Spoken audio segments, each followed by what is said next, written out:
Thank you for joining. I'm going to apologize again in advance because Jamie Winterton, our speaker lead, is stuck due to this thing called weather.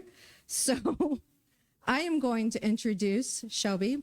In case you're wondering who I am, my name's Christine Wilson. I'm the lead organizer of CactusCon. I'd like to thank you all for coming. First off, we got standing room only. However, there are some seats scattered around, 1, 2, 3, 4, 5, maybe an estimate of 8. Yes, thank you all for being so awesome, for pointing out open seats. If folks want to come and squeeze in, shoulder to shoulder, nice and intimate. All right, perfecto, thank you. All right. Oh no, all right, my screen went dark.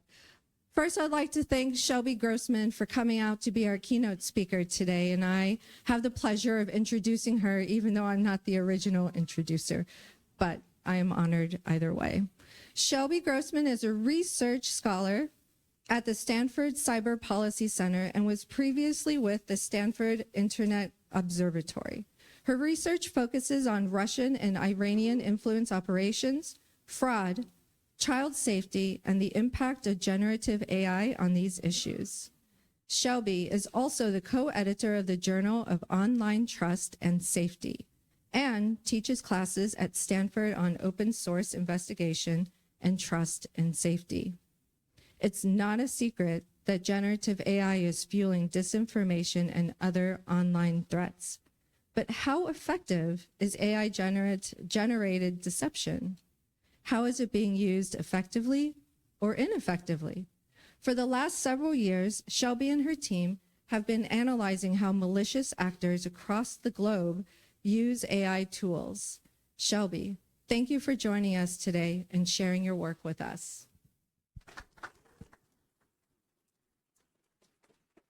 You like the wireless? Okay. Hi, everyone. So I'm Shelby. For the past 5 years, I've been, as was mentioned, a researcher at the Stanford Internet Observatory, now the Stanford Cyber Policy Center. But for the past 3 years, I've actually been living in Phoenix. And I haven't done a great job of building a local professional community. So I'm super excited to meet many of you, hopefully, at this conference. So some of you might have read at some point a think piece somewhere about how AI might shape online safety concerns. And as I was thinking about what to present about today, I realized that at this point, we actually have enough examples of concretely ways in which AI has been used to cause harm online. So I thought I would give a presentation about trends in that regard. And just a quick content warning, I'm going to be talking about child sexual abuse material and sextortion briefly. You can see where on the outline, it's right here where it says child safety. Okay, so first I'm going to talk about what we've seen with regards to how AI has shaped covert influence operations. But first, I'm just going to define what I mean by that. And I'm going to give some examples of what these operations looked like pre-AI so that you can see whether they've changed with AI. So when I talk about covert influence operations, I'm talking about coordinated efforts to mislead people. And critically, the content itself does not have to be false. So the deception is often at the account level. So for example, you could imagine some guy working for the Russian government, and he creates an account on X saying that he's a Trump supporter in Iowa, and he tweets, "I like Trump." The statement, "I like Trump," that's not true, that's not false, that's an unfalsifiable opinion, but we would still call that maybe part of a covert influence operation because he's being deceptive about who he is. So I'm going to show 2 examples of content from these kinds of operations pre-AI. So the first you can see here, this is a Facebook page called Never Neom. So Neom is this planned city in Saudi Arabia. And what this page did was it posted content critical of the Saudi government, saying that the Saudi government was mistreating migrant workers who were helping to build this planned city, which is probably accurate. But this page, along with many others, were linked to the Muslim Brotherhood, and the Muslim Brotherhood was not transparent about the fact that they were running this page. They kind of made it look just like a totally ordinary, grassroots Facebook page criticizing this planned city. So that's an example of a very standard example of the kinds of covert influence operations we've seen. Another example that will seem random, but you'll understand in a second why I'm giving it is this one. So this is an old example from 2016. This is content that was amplified by the Internet Research Agency, an old Russian threat actor. And you can see that the meme is saying hey, US, why are you criticizing what the Syrian government is doing when you can't even provide clean water to people in Flint, Michigan? Okay, so those are two examples of content from like covert influence operations pre-AI. We kind of have a sense for what they look like now because of threat reports that OpenAI and Google have put out about how state actors have been using their AI models. And so one example from one of these OpenAI reports is what you see here. So this is a public comment on a Telegram channel. And OpenAI has said, yes, we are confident that this content was created with one of our LLMs. And the content says, enough with the damn Ukraine already. I'm sick and tired of these brain damaged fools playing games while Americans suffer. Washington needs to get his priorities straight or they'll feel the full force of Texas.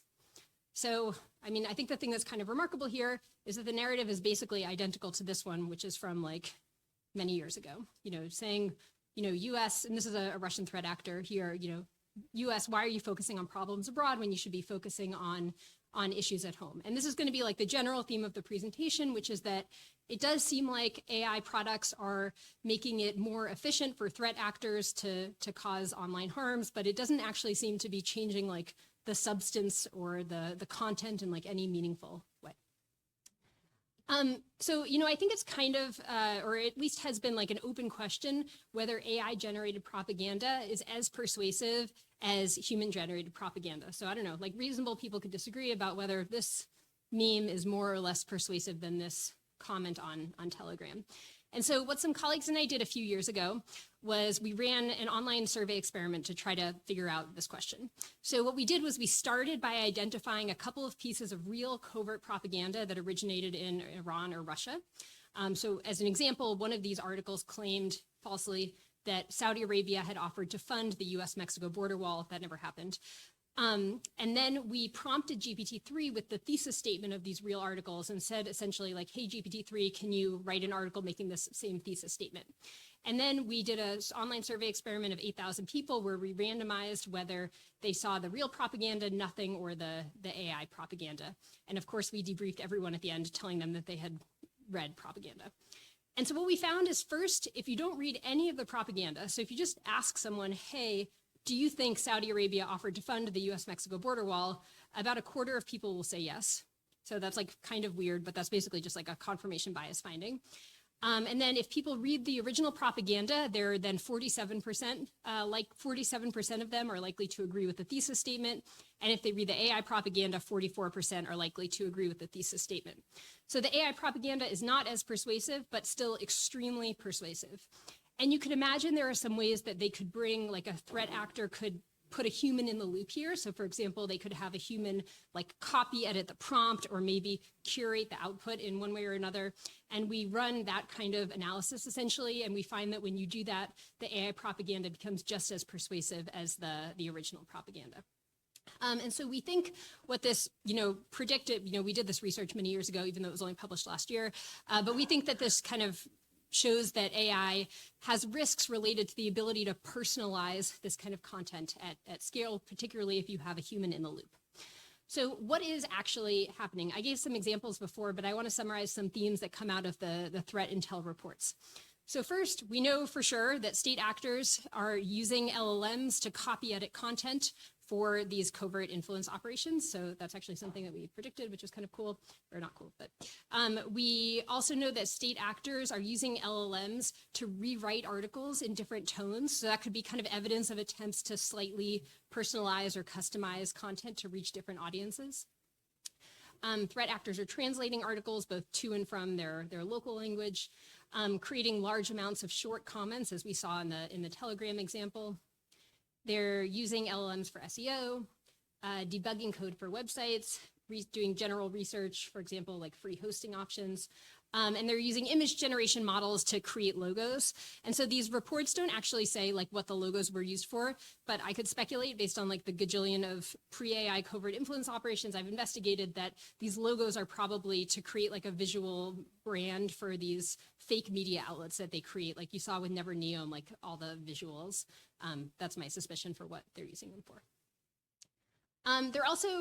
Threat actors are also using LLMs for kind of some silly purposes. So OpenAI gives this example of a threat actor that used one of their models to create tags for a website.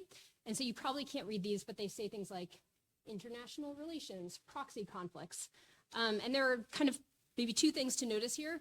The first, if you can tell, is that half of the tags are numbered and half of them aren't. A little weird. And then if we zoom in on the first two tags, the first tag says certainly, and the second tag says, here are the website tags separated by commas, colon, one Iran. So, you know, not always like the most sophisticated people. Sorry, yes.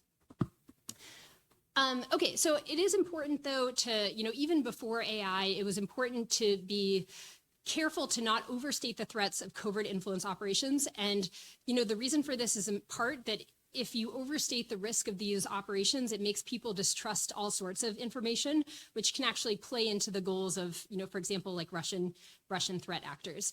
And there's been a kind of funny example that some of you might have seen where there was a Twitter account that was an X account that was posting in English, and then all of a sudden it posts this seemingly like ChatGPT error message in Russian.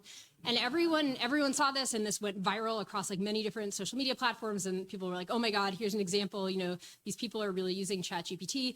But OpenAI actually looked at this post. They say no such error message exists, and they can say with confidence that it didn't come from them. So this is actually an example of a person who was like trolling their followers.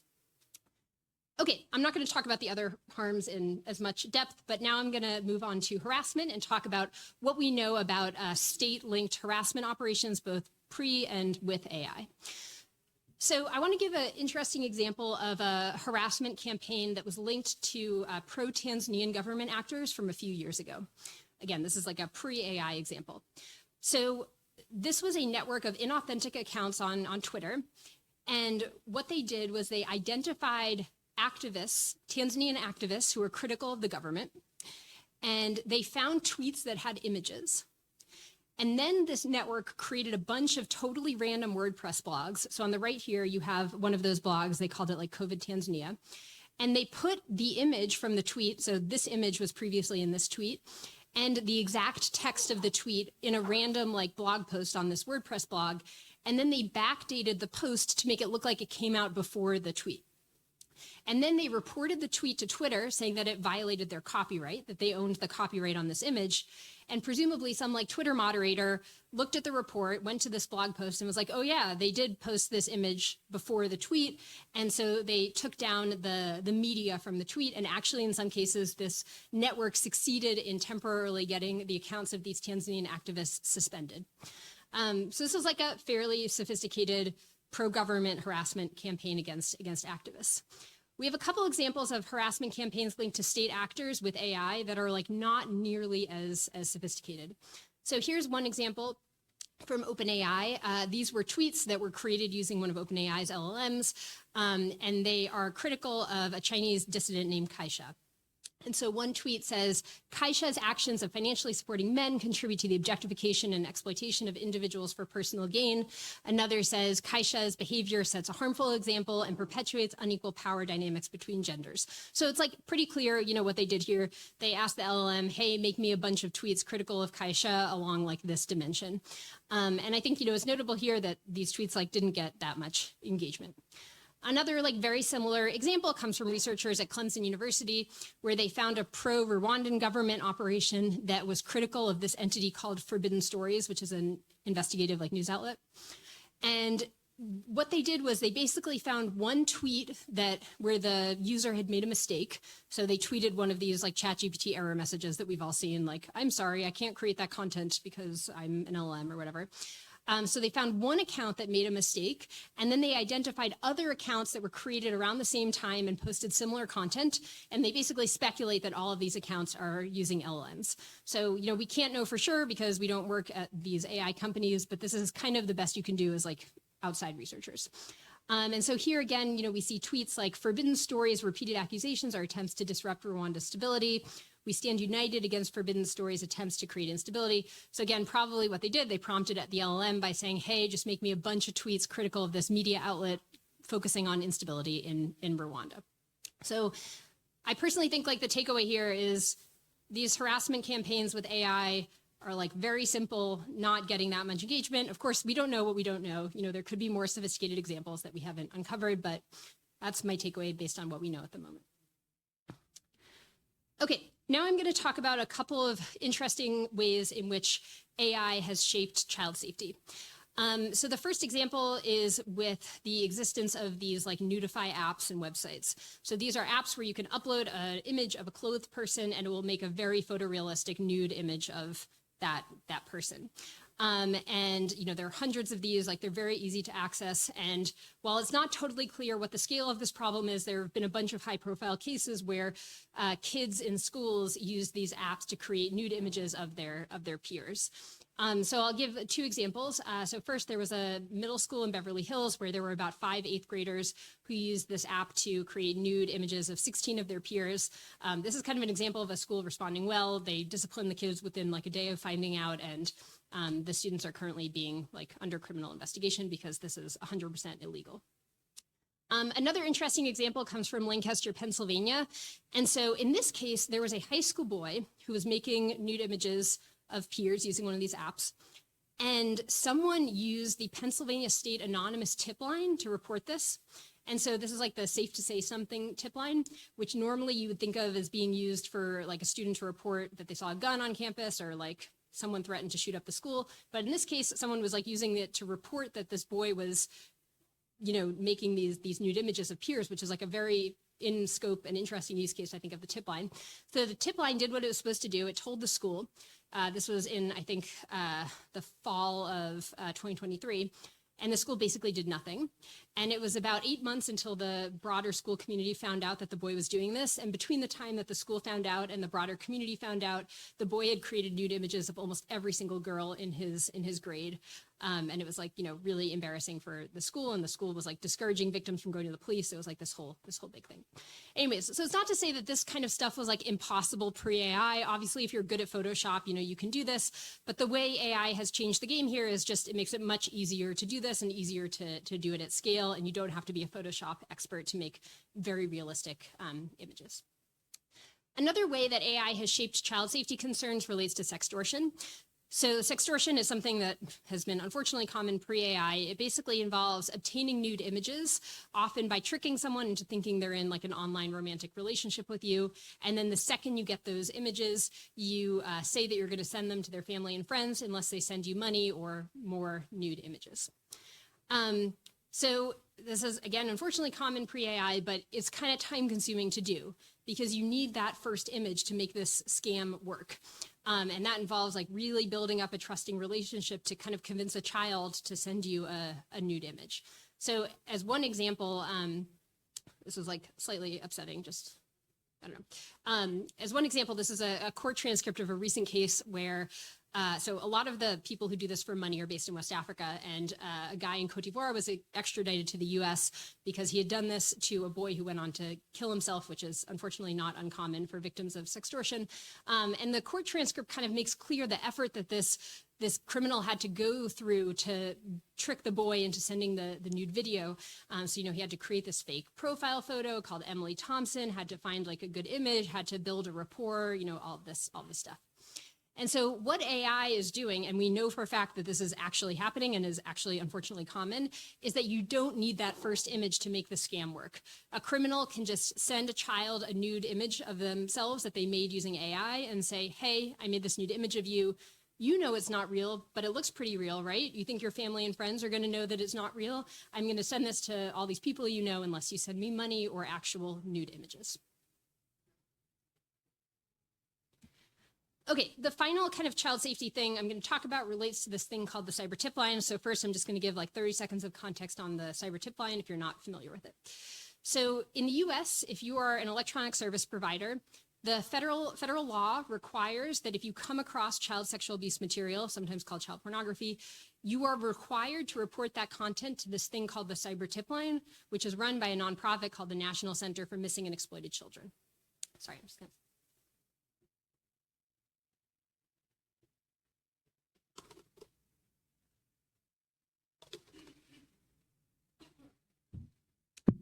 And so what the CyberTipline does is they then investigate that report and they try to figure out where the offender and where the victim are located, and then they send the report on to the appropriate law enforcement agency. And so law enforcement then has all these CyberTipline reports that they have to investigate, and there are a lot. So last year, there were 36 million CyberTipline reports. And based on kind of research I've done, what we know is that this system is like totally overwhelmed. So law enforcement say that they are extremely distressed by the fact that they don't have enough hours in the day to get through every single CyberTipline report. And they know that some of these reports, if investigated fully, would lead to would lead to identifying a child who's currently being abused and needs to be rescued. So the example people would always give us is like, let's say you have two CyberTipline reports, they both look identical. Like maybe they're both from Facebook Messenger reporting a guy trying to upload a photo of child sexual abuse. And if you investigate one of these reports, it doesn't lead to any other illegal activity. But if you investigate the other one, it turns out this guy's abusing his daughter. And so you just like don't know. And it's like, I don't know, very distressing for law enforcement. And so the fear is that AI CSAM is just going to, CSAM is child sexual abuse material, that this AI child sexual abuse material is just going to totally flood this already overwhelmed system and make it even harder for law enforcement to identify real children who are being abused who need to be rescued. Like the fear is that you have a law enforcement officer who spends days trying to find a victim, and it turns out the victim doesn't exist. It's just like an AI generated photo. So interestingly, this actually hasn't happened yet. I have some research on this coming out in a month or two. I think many people think this will happen, but it hasn't actually happened yet. Okay. Next, I'm just going to talk briefly about spam and scams. So there are a number of ways in which AI has shaped this kind of harm. So some of you might have seen these examples, but my former colleagues put out a report last year about a bunch of Facebook pages that were posting similar AI-generated photos with similar text. So here we have 3 AI-generated photos of young girls in front of cakes, and the text says, "This is my first case. I will be glad for your marks." As another example, I mean, I think because I'm like kind of intellectually curious in this content, I like click on it. So my Facebook feed like promotes this content to me all the time. This is just one of like multiple of these that I see every day. This like weirdly pregnant woman with all these like babies running around. And I think it's notable like how much engagement this post got. It got 76,000 interactions, 5,000 comments, and 500 shares. I think it's possible this is like one of the most high engagement posts on Facebook for like the month of February. Like that's really good engagement.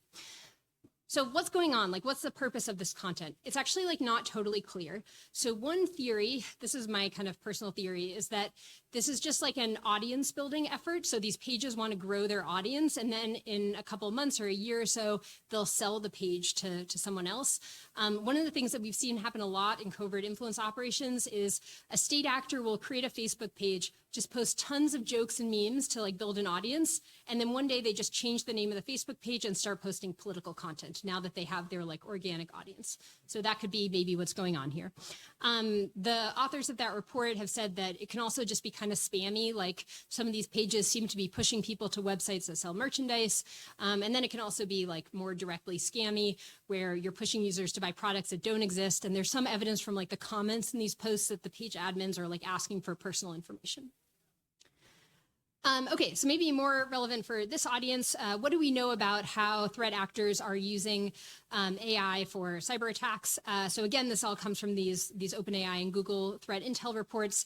We know that they're at least attempting to write code to do DDoS attacks, though at least according to Google, every time state actors have tried to do this, the model safeguards like prevent it from actually creating that content. We know that they're using LLMs to create customized phishing emails, asking LLMs what kind of topics government employees might be interested in, what kind of attachment names, like probably for malware, are less likely to be blocked by like internal security systems. Iran has been using LLMs for vulnerability research. And then there's also just like this market separate from the mainstream LLMs, but like a market for customized LLMs without guardrails that you can, purchase on like Telegram channels that can be used to develop malware.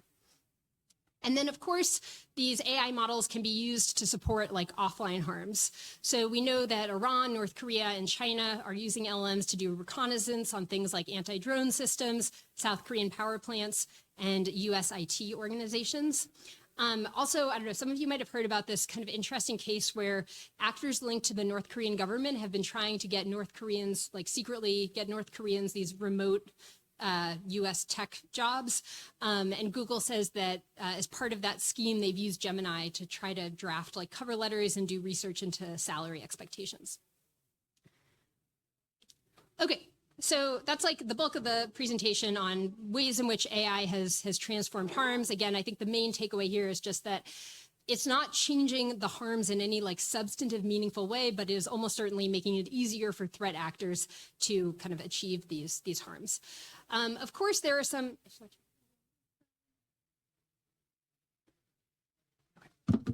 Sorry. There are also some interesting ways in which AI has been useful for content moderation, so for like making the internet safer. So at the moment, it's not really cost effective for like a big social media company to run every single post through an LLM to ask if it violates its content policies. There are also issues like related to speed, but many people who think about this stuff feel almost certain that that is the future as soon as cost comes down and latency issues improve, that like that is how companies are going to be, moderating their content. And so I co-teach a class at Stanford called Trust and Safety. And what we do throughout the quarter is we have students work in small groups to create an LLM-powered content moderation bot on Discord. So we basically give them a channel on a Discord server, and that channel simulates whatever like social media feed they want it to simulate. And then they pick an abuse type, like maybe cryptocurrency scams, and they build an LLM-powered bot to try to moderate that abuse type. And then they evaluate the performance of their bot and also compare the performance of their LLM bot to other types of automated content moderation tooling that's available. And we've done this for many years now, and the takeaway every year is just like how good the LLMs are at this. They're very good at minimizing both false positives and false negatives. And for students who kind of compare the performance of the LLM bots to the non-LLM bots, the LLM bots do like orders of magnitude better.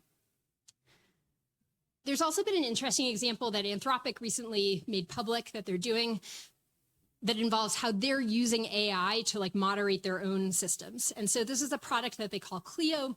And what they do is they use AI to summarize prompts and remove like personally identifiable information from prompts. Apparently, like, I don't do this, but I guess when like many people use LLMs, they're putting like extremely sensitive information into the prompt. So this tool basically like removes that content and then summarizes the prompt, and then it creates clusters of prompts. So like there's a cluster maybe on programming related prompts or finance related prompts, and they use those clusters to identify potentially harmful prompts and then that they can investigate in more depth. Okay.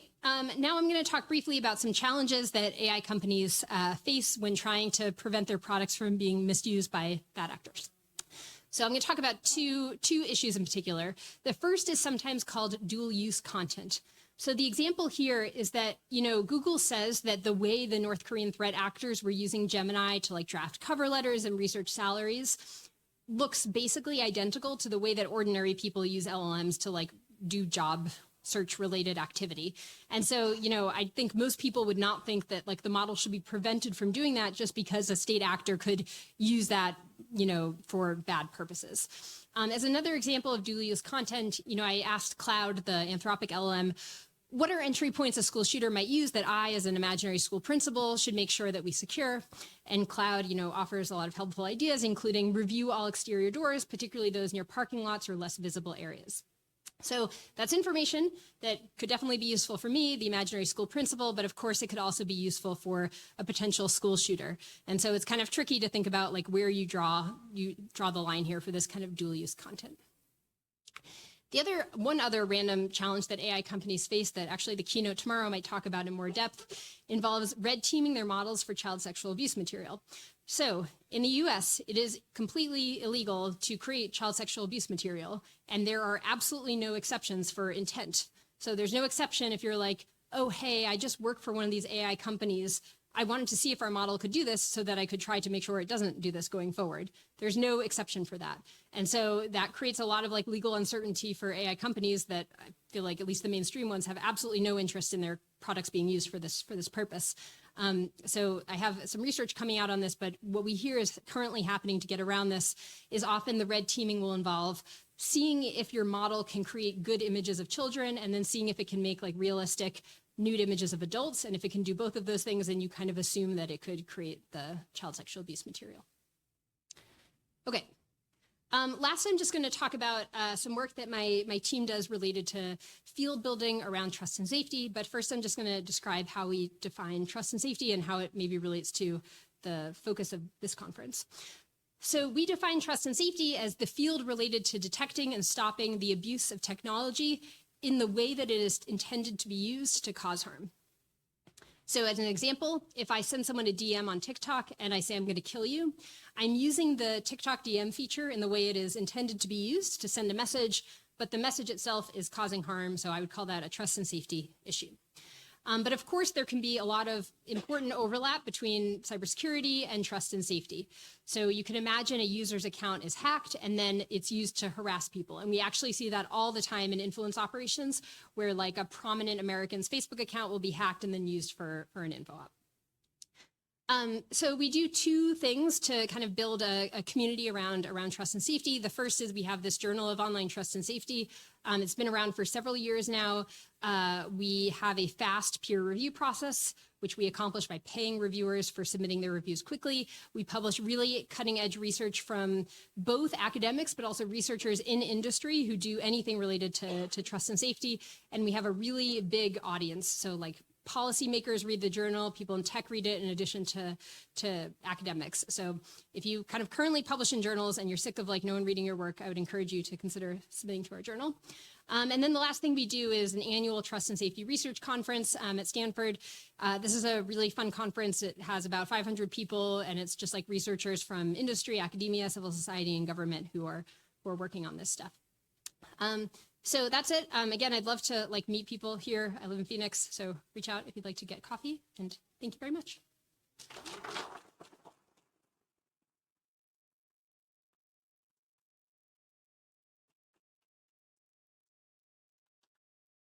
Not sure if we're doing Q&A or if we're done. Yeah.